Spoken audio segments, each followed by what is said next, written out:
Assalamualaikum warahmatullahi wabarakatuh. Halo semuanya, perkenalkan nama saya Rizka Nabila Aprilia Jamil dengan NIM 24601004 dari kelas Manajemen A. Nah, pada kesempatan kali ini saya akan memberikan analisis singkat mengenai studi kasus perdagangan internasional yang ada di Indonesia. Nah, pada kesempatan kali ini saya akan memaparkan analisis singkat mengenai studi kasus perdagangan internasional di Indonesia.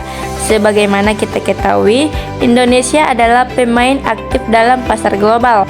Di satu sisi, perdagangan bebas membuka pintu bagi produk kita untuk mendunia. Namun di sisi lain, masuknya barang impor dengan harga murah seringkali memberikan tekanan yang luar biasa bagi industri lokal kita.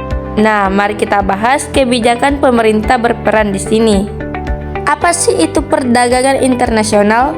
Secara sederhana, ini adalah kegiatan tukar-menukar barang atau jasa yang dilakukan oleh penduduk suatu negara dengan penduduk negara lain atas dasar kesepakatan bersama.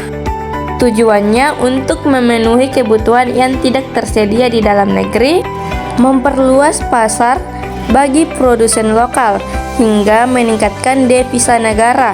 Namun karena melibatkan kepentingan banyak negara, sering terjadi persaingan yang tidak sehat, sehingga diperlukan kebijakan-kebijakan tertentu untuk mengaturnya. Kebijakan pertama yang akan saya bahas adalah mengenai dumping. Dumping adalah praktik perdagangan di mana suatu negara menjual produk ke luar negeri dengan harga yang jauh lebih murah daripada harga di dalam negerinya sendiri, bahkan terkadang di bawah biaya produksi. Tujuannya biasanya dilakukan untuk mematikan pesaing di negara tujuan agar mereka bisa menguasai pasar secara penuh. Contoh nyatanya yang ada di Indonesia, kita bisa melihat pada industri baja dan tekstil. Indonesia seringkali menghadapi serbuan baja impor dari negara tertentu yang harganya sangat tidak masuk akal. Akibatnya, pabrik baja nasional kita kesulitan menjual produknya karena kalah murah.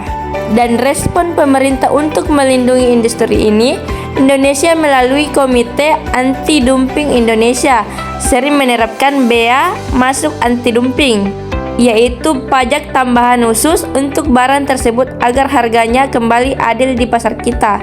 Kebijakan kedua adalah subsidi ekspor. Ini adalah bentuk bantuan dari pemerintah kepada produsen dalam negeri agar mereka bisa menjual barangnya ke luar negeri dengan harga yang lebih bersaing. Tujuannya untuk meningkatkan daya saing produk nasional agar bisa berbicara banyak di kancah internasional dan menambah pendapatan negara dari luar negeri.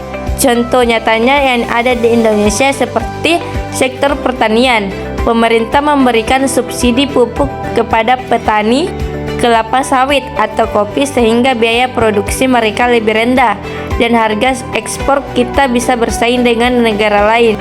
Yang kedua ada bantuan UMKM. Pemerintah melalui lembaga seperti Lembaga Pembiayaan Ekspor Indonesia memberikan pinjaman modal dengan bunga sangat rendah khusus untuk pengusaha yang produknya akan dijual ke luar negeri. Dengan bantuan modal ini, pengusaha lokal kita bisa memproduksi barang lebih banyak dan lebih berkualitas. Lantas, apakah kebijakan-kebijakan tersebut menguntungkan bagi Indonesia? Menurut pendapat pribadi saya, kebijakan ini sangat menguntungkan dan krusial untuk diterapkan. Mengapa? Karena tanpa adanya proteksi melalui kebijakan anti-dumping, industri kecil kita akan mati ditelan raksasa global. Dan tanpa adanya subsidi ekspor, pengusaha kita akan sulit bersaing karena biaya operasional di dalam negeri yang mungkin lebih tinggi dibanding negara maju. Namun, catatannya adalah kebijakan ini harus dilakukan secara tepat sasaran. Subsidi jangan sampai membebani anggaran negara terlalu berat, dan proteksi jangan sampai membuat industri lokal kita menjadi malas untuk berinovasi. Keseimbangannya adalah kunci agar Indonesia tetap kuat di pasar global. Nah, itulah tadi adalah analisis singkat dari saya. Semoga penjelasannya dapat memberikan kita wawasan baru. Dan mohon maaf apabila ada salah kata. Wabillahi taufiq wal hidayah. Wassalamualaikum warahmatullahi wabarakatuh.